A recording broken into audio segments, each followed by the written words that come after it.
कौन सी ऐसी स्त्रियां हैं जो अपने पति के होते हुए भी पराई पुरुषों से संबंध बनाती है और ऐसी स्त्रियां अपने पति के मान सम्मान और कुल के यश वैभव को भी नष्ट कर देती हैं। तो चलिए आज की इस कहानी में हम जानते हैं कि ऐसी स्त्रियों को हमें कैसे पहचानना चाहिए।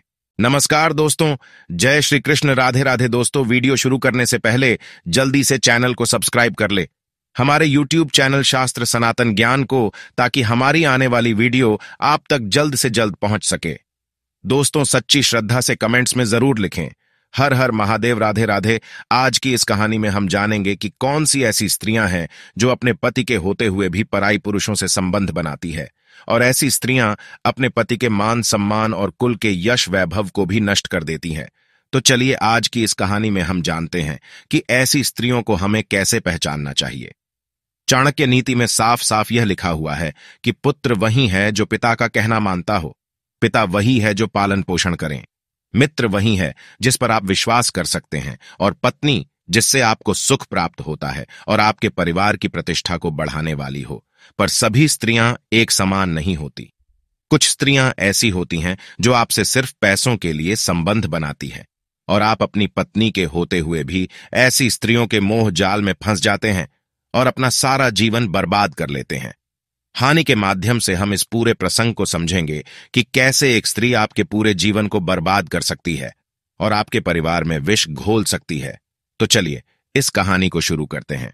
प्राचीन काल समय की बात है। एक नगर में एक राजा राज्य करते थे। उनकी पत्नी बहुत ही सुंदर और सुशील थी। रानी के साथ उनके मायके से एक दासी आई थी जो कि हमेशा रानी के साथ ही रहा करती थी। भड़ासी अत्यंत सुंदरी और बहुत ही रूप थी। राजा जब नहीं उसको देखते तो उसको देखते ही रह जाते। राजा को ऐसा लगता था कि यह दासी तो मेरी रानी से भी अधिक सुंदर है, इसी तो मेरी रानी होना चाहिए। राजा ऐसी ख्यालों में खोए रहते, लेकिन रानी के कारण कुछ कह नहीं पाते थे। इसी तरीके से धीरे धीरे समय व्यतीत होने लगा और राजा पर मोहित होते चले गए। वह दासी भी जब रानी के सुख और वैभव को देखती तो हमेशा राजा से अपने संबंधों को बढ़ाने की कोशिश किया करती थी।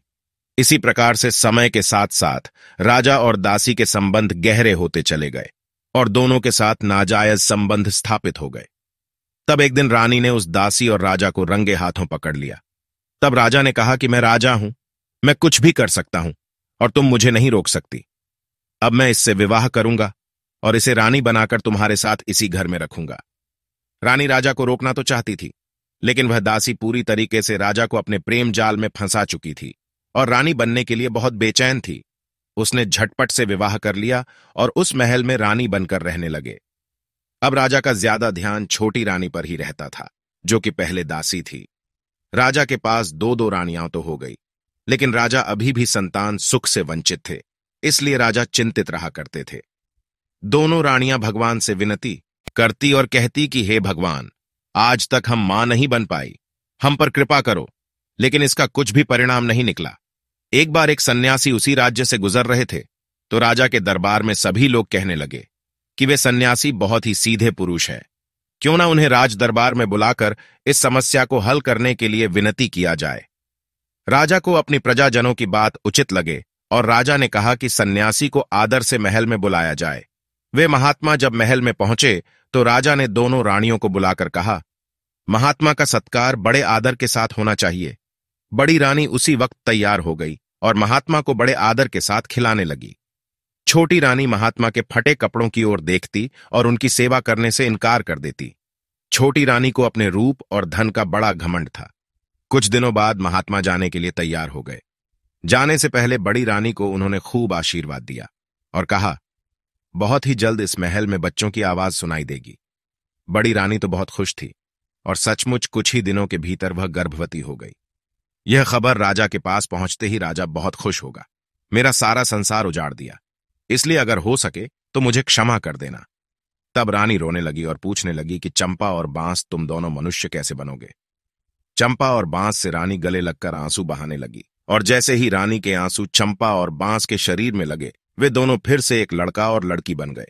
तब चंपा और बांस ने रानी से कहा कि माता, जब सैनिक हमें मरने के लिए इस जंगल में छोड़ गए थे तब हम भगवान की कृपा से चंपा और बांस बन गए थे, ताकि कोई जंगली जानवर हमें नुकसान पहुंचा सके, क्योंकि हम नन्हे नन्हे बालक थे और हमें कोई भी जंगली जानवर बड़ी आसानी से खा सकता था। और इस प्रकार आपकी पूजा के फल और प्रताप के कारण भगवान ने हमारी रक्षा की। इस प्रकार से राजा खुशी खुशी अपने दोनों बच्चों और रानी को लेकर राजमहल पहुंचे। राजा ने यह निश्चय किया कि वे अपने जीवन में अब कभी किसी पराई स्त्री को जगह नहीं देंगे और अपनी रानी को ही मान सम्मान और आदर के साथ रखेंगे और अपने बच्चों की परवरिश पर ध्यान देंगे। इस प्रकार से राजा का जीवन सुखमय हो गया। तो देखा मित्र आपने, एक पराई स्त्री इस प्रकार से एक वैभवशाली राजा का जीवन भी बर्बाद कर दिया था।